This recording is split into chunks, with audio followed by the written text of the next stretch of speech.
Hello, this is Tom, your instructor. This is week 10. It's hard to believe we are at the end of the term. It just flew by, at least for me, it did. Hopefully, it did for you as well. Just a lot of stuff going on, right? It's pretty intense. The class, a lot of class content, not only in this class, but I imagine other classes you might be taking as well. So you are at the place where it's kind of coming together and getting ready for a breather over spring break. Best wishes to you down the road. I'm just going to give you a little bit of a preview for this week and also for the final exam itself. Make sure you're on solid ground for the final. Yeah, thank you. First of all, thanks for all of your engagement, involvement, dedication to the class throughout the course of the term. We've had to be flexible in this kind of post-COVID or in this COVID world that we are in, flexible with the the classes that we're taking as far as the format we're taking, just trying to do things in different ways, trying to make things happen, make things work. So I appreciate your flexibility in that process. If you struggled along and you're struggling with the final, reach out to me, let me know, drop me an email. I'm here to help you. I'm here to support you. You just have to be in contact with me to make that happen. Okay, so let me just kind of go to share screen, kind of look at kind of what's going on for this week. Whoops. Hold on one second here. Okay, now I'm ready. Here we go. So here's the folder for week 10. As you can see, a couple different things for week 10. Got basically week 10 and the final is due Wednesday night of finals week. So rather than getting into a lot of new content, kind of back off the content, no video lecture for week 10, I'd rather have you devote the time to the final exam. You got a lot going on. So rather than trying to jam a bunch of stuff in here the last week, focus on a wiki post. And the wiki post is basically identifying a social movement here in the United States, somewhere else in the world. You could look at a social movement that existed in the United States, but also carried on over somewhere else in the world. For example, the gay rights movement, LGBTQ rights, Black Lives Matter. You can just like a host of different social movements that are not only within the United States, but maybe in other locations as well. So just a little bit of background information about the social movement itself, kind of the dates around the movement, kind of where it took place, what were the underlying issues that the movement was addressing and working with, how long did the movement go on, some just general facts and information about the movement, provide some sort of image or images of the movement itself, just to kind of help engage the reader in terms of the social movement itself. And then finally, kind of some discussion point about the value of social movements to society itself. Like what is the role of social movements in the social world? And then, then you have the chapter quiz, final exam, and then there's submission for the final exam. So for the final exam, they kind of open up that, so kind of give you kind of a background about the final exam, just to kind of clarify any questions you might have there.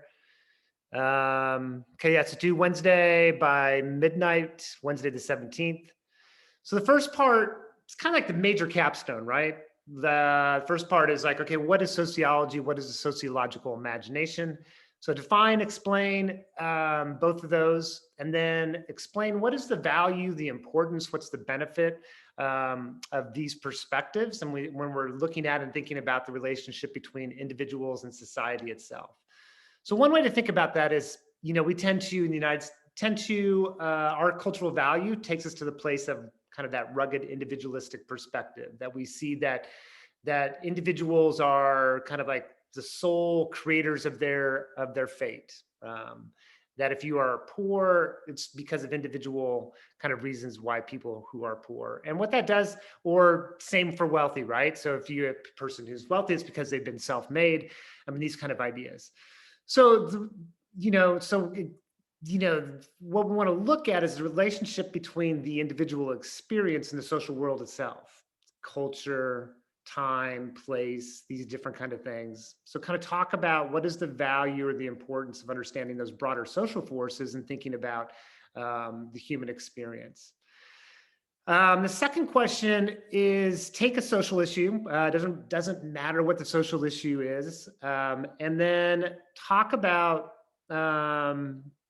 basically the three different sociological theories and their application to that particular social issue. So, for example, homelessness. Look at it through a lens of the functionalist perspective, conflict theory perspective, and interactionism. To do that, make sure you use language or the ideas of the theory to drive your discussion. So thinking about functionalism, you know, hit on key ideas of the functionalist theory. One way to sort of approach this is to look at take each theory, jot some notes down as far as what you recall about the three theories, the key ideas of the three theories, maybe go back and look things up a little bit, and then use those key ideas of the theories to guide your discussion about those particular social issues. Make sure you put your word count after each of the different sections. For section 2 there, each theory, 200 to 300 words for each theory. And then the last part, I really value your feedback. One of the things I'm always mindful of is workload, and don't want to overload and don't want to underload as far as the course goes. So I need to know, it benefits me to know what your experience is like, how much time was required for the course. Was the course too intense, too much work? Was the work valuable? I think that's an important for me too, is that whether or not the work was meaningful. I don't want to be doing things that are busy work. This is the first time I've done quizzes in the class, so I'm kind of curious about that. I've done other things in the past. So question number 2 there is, just some general feedback about the quizzes, whether you thought they were valuable or not to your learning. And then also, how long did it take you to prepare for the quizzes?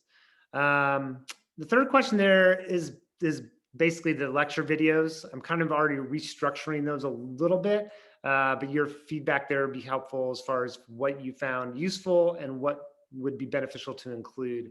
And then the last one is, or the fourth one, the wikis, just trying to figure out ways for student interaction in the class, engagement with each other. I've asked some different people during the course of the term, sending emails. I'd drop an email back, say, hey, how's that going for you? Give me some feedback. So I appreciate that feedback. Trying to find the best way to facilitate that interaction, things that are most meaningful, and also not overwhelming in terms of requirement. So it's first part of the term, right? We had it, there's a wiki every week, post on one date, response on the other. And it seemed to me, I don't know, I have my own sort of impressions about that. There's some value to that for sure, but I'm kind of curious your feedback and your perspective on that. And then we kind of moved it to a post and then a response the following week, the second part of the term. I think pluses and minuses with both approaches, but I'm kind of curious where you kind of land on that. All right, other than that, thanks again for, great term. It's been great interacting with you the ways that we have throughout the course of the term. Best wishes to you down the road. Be safe and be well. And if you do have questions, do not hesitate to drop me an email. All right, take care.